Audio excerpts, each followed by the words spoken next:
La Nouvelle-Calédonie abrite le plus grand lagon du monde et la deuxième plus longue barrière récifale après celle de l'Australie. Une diversité extraordinaire d'écosystèmes qui abrite plus de 13 000 espèces de flore et de faune, dont les plus remarquables sont les baleines à bosse, les dugongs, les tortues marines, de nombreux requins et une multitude de petits poissons et de crustacés. Ce lagon reste aujourd'hui en bonne santé, toutefois plusieurs menaces le mettent en péril. Les plus importantes, le feu et une exploitation minière qui décape le couvert végétal des montagnes, laissant place à des surfaces érodées qui ne retiennent plus les eaux de ruissellement. Et, lors des grosses pluies, tous les sédiments partent dans la mer, étouffant les coraux. Il y a aussi ponctuellement une surpêche de certaines espèces, des pollutions agricoles et un aménagement urbain sur le littoral et les mangroves. Pour permettre un développement durable et une conservation de cette extraordinaire biodiversité, le WWF s'est investi en Nouvelle-Calédonie, aussi bien dans des programmes terrestres que dans des programmes marins. L'investissement marin du WWF se met en place avec une analyse éco-régionale des enjeux de la biodiversité et des menaces. Cette analyse se conduit en regroupant les données scientifiques pour prioriser les enjeux. C'est l'objet du premier atelier. Cet atelier marque le début des activités du WWF sur le lagon calédonien. Vous connaissez déjà ces activités dans le domaine de la forêt sèche ou de l'éducation à l'environnement. C'est la première fois qu'il met le pied dans le lagon.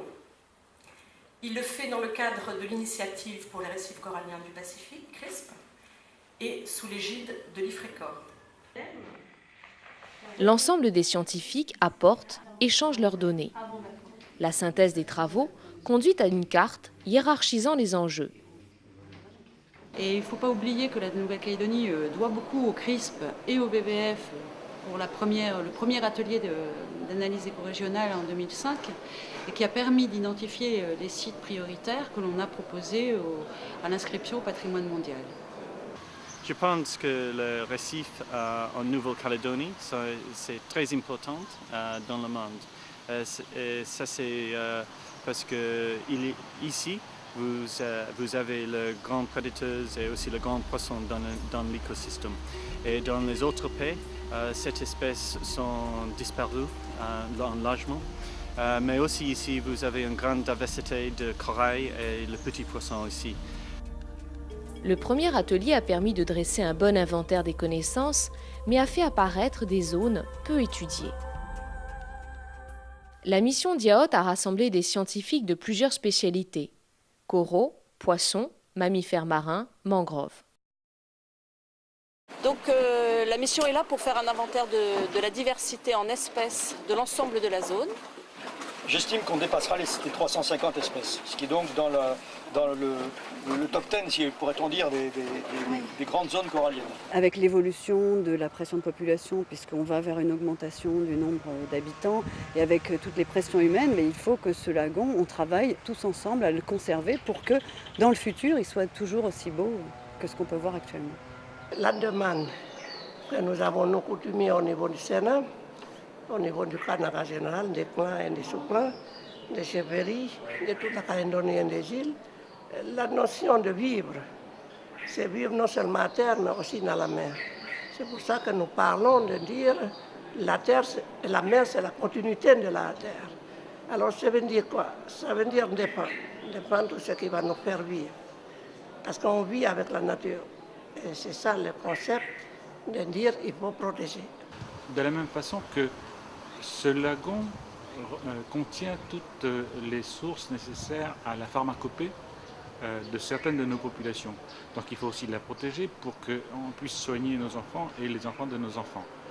Eh bien, pour ne pas retomber dans les schémas classiques qui consistent à s'intéresser au milieu lorsqu'ils sont gravement atteints, et je crois que c'est une très bonne chose de s'intéresser à un milieu lorsqu'il est encore en bon état. Le deuxième atelier, Vision et stratégie, représente le troisième temps de l'analyse éco-régionale. C'est un atelier ouvert à tous les acteurs, Sénat coutumier, gouvernement, province, établissements publics, ONG, socio-professionnels. Merci d'être venu aujourd'hui et bienvenue à l'atelier Stratégie et Vision.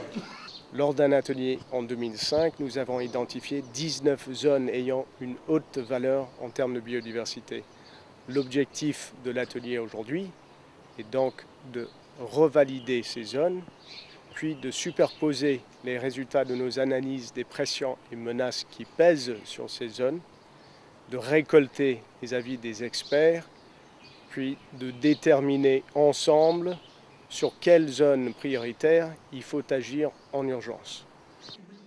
Résultat, nombreux échanges, discussions vives, validation collégiale d'un état de connaissance et priorisation se traduisant par de nouvelles cartes de synthèse et de nombreuses recommandations. Un réseau cohérent d'aires marines protégées est géré de façon coordonnée à l'échelle de la Nouvelle-Calédonie. On a vu par exemple qu'avait émergé la baie de Saint-Vincent, ce qui était un petit peu inattendu au début de l'atelier. Là, c'est clair qu'en 2009, on inscrira la baie de Saint-Vincent dans nos objectifs de gestion et peut-être d'aires marines protégées, enfin en tout cas de création d'une réserve dans la baie de Saint-Vincent. On va continuer ce qu'on est en train de faire, c'est sûr, puisqu'on s'est aperçu que ce qu'on est en train de faire, ça correspond à certaines des recommandations, donc on va déjà continuer ce qu'on va faire. Après, on les reprendra, ces recommandations, et on verra, on piochera en fait dedans, et on verra concrètement, avec l'accord des élus de la province Nord, ce qu'on pourra mettre en œuvre.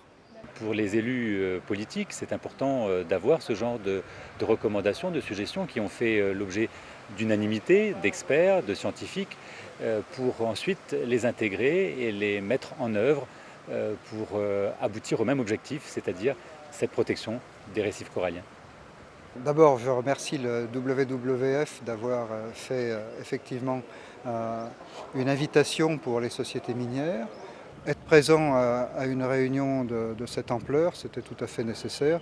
Ça nous a permis également de découvrir quelles sont les zones du lagon qui présentent le plus d'intérêt en termes de biodiversité, ce que nous ne connaissions pas forcément. Non seulement les populations locales, mais tous les partenaires autour de l'environnement et la gestion des ressources, la protection du patrimoine et tout ça, ils sont bien intégrés et ils ont bien participé à ce que j'ai vu. Je pense que des initiatives comme ça, il faudra encore renouveler. Et la bonne nouvelle à la fin de cet AER, c'est qu'on s'aperçoit que des zones où il y a des pressions et menaces considérées comme très fortes, comme fortes, eh bien aujourd'hui on a quand même un certain nombre de feux verts. Donc ça veut dire qu'on a au niveau du territoire de Nouvelle-Calédonie des gens qui ont pris conscience des pressions que subit l'environnement et la nature et qui ont décidé donc de prendre le problème à bras-le-corps. Le document final sera proposé à la signature des décideurs publics pour servir de document stratégique pour les prochaines décennies.